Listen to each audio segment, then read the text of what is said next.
Hi, my name is Derek. I'm from Violin Shop Tampa, and today I'd like to talk to you about changing a string. We are getting a lot of calls right now of parents that are trying to help their children tune the violins. Tuning is one of those things that takes years to master, and broken strings, quite frankly, are very common in the beginning. Strings operate at their threshold, which means they can't be over-tightened too much, otherwise they will break. So today I'm going to show you what it looks like and what it sounds like when you break a string. The most common one that we break is the E string because it's very thin, it's very delicate.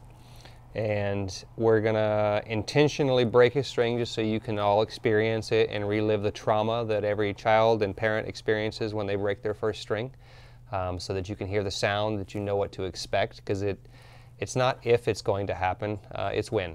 It will happen. You can't make an omelet without breaking some eggs.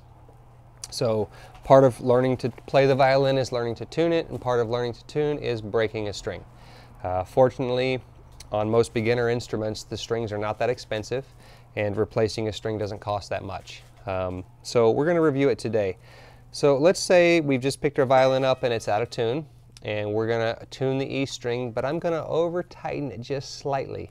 And it doesn't take much. A quarter of a turn of the peg is way too much. The string will break. I'm going to demonstrate it right now. So your peg, in its current position, I would say the strings operate, just as a rough guesstimate, at about 85% of their threshold. So they can only take another 10% of tension and they will break. So if your E string is relatively in tune, and then we tune it up further, it can't take much more.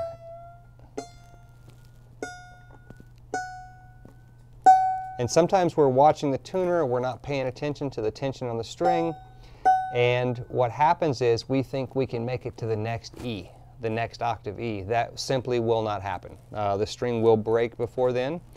And so just to demonstrate it, I'm going to hold the violin up.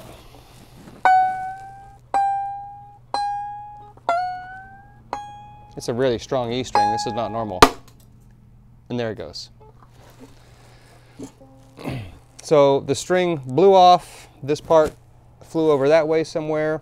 What we're left with up here is just a little portion that's left in the peg. So after we've removed the portion that was in the peg, we can look at that for 1 second. And we'll see that this is the portion that was in the peg, and it was wound around, and it actually broke just beyond the silk winding. And that's something that we very commonly see here in the shop.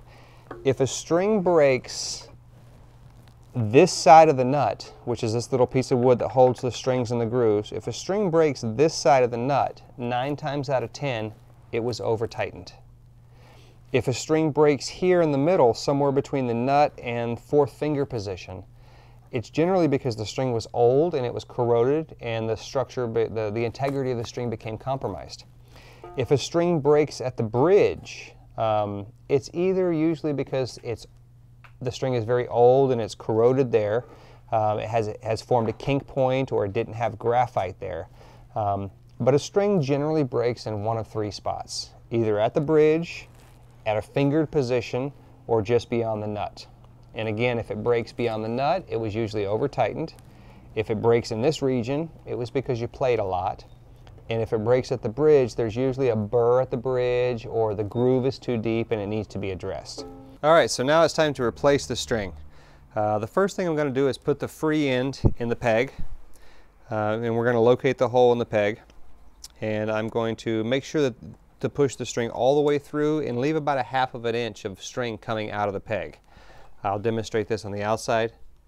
So you take the free end and you push it through, and you leave about this much of the string sticking through, so that when you go to turn it, you're actually going to be able to come around one side, and then you can cross over the string there. And we'll show it in a little more detail here in a second. How the string is wound onto the peg has a lot of impact on how the peg feels and how stable the tuning is.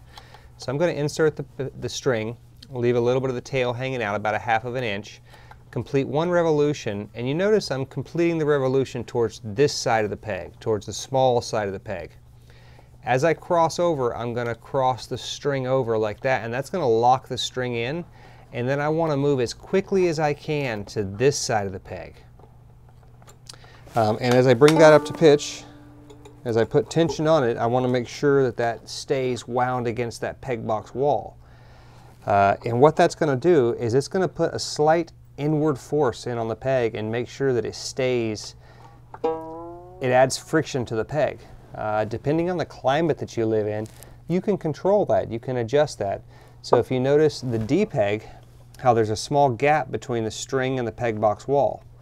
If we wanted to increase the tension on this peg, what we would do is make sure and cross over like we did the first time, and then go to the peg box wall as fast as we can. And you can see now it's touching that peg box wall. As we put the tension back up on the peg, you can see right here that this string is angled quite a bit compared to the overall straightness of the string here. As it crosses over the nut, it's angled this way, and what that string is trying to do is it wants to straighten up, it wants to pull in, and that motion that it's making this way is actually forcing the peg into the hole and creating more friction, thereby creating a more stable tuning, a more stable tension on the peg. And so, you know, if you notice that you have slippy pegs that want to unwind, maybe just change the way that the string is wound on the peg and make sure that these two pegs on this side, that the strings are against this peg box wall here, and that these two pegs and strings on this side are against this peg box wall. That's going to pull those in this way. You know, so you want the tension going in this way and the tension going in this way. And as you tune, you're going to want to brace one side of the instrument. So if you're going to tune the E or the A peg, we're going to want to put our hand here. And as you turn this way or this way, you're going to want to push in. And the same with the E peg. When you switch to tuning the D and the G, you're going to want to put your hand on this side to give yourself something to push against. You know, so as you're tuning, that's just some important things to remember, is to always brace the opposite side of the instrument as to the pegs that you're turning. You got to remember, you're only going to reach your desired note value one time. So if this is rubber band, you're only going to reach the note E one time before this string will reach its threshold. So I'm going to put this back here so hopefully that I can see it just a little bit.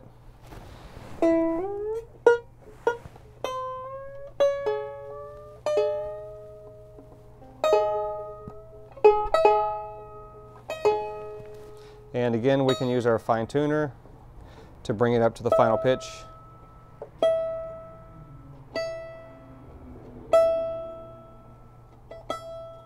And we're in tune now. So changing a string shouldn't be that hard. You shouldn't be scared of doing it. It's a very common thing. You're going to have to learn how to do it. And it'll make you feel good once you know how to change your own strings.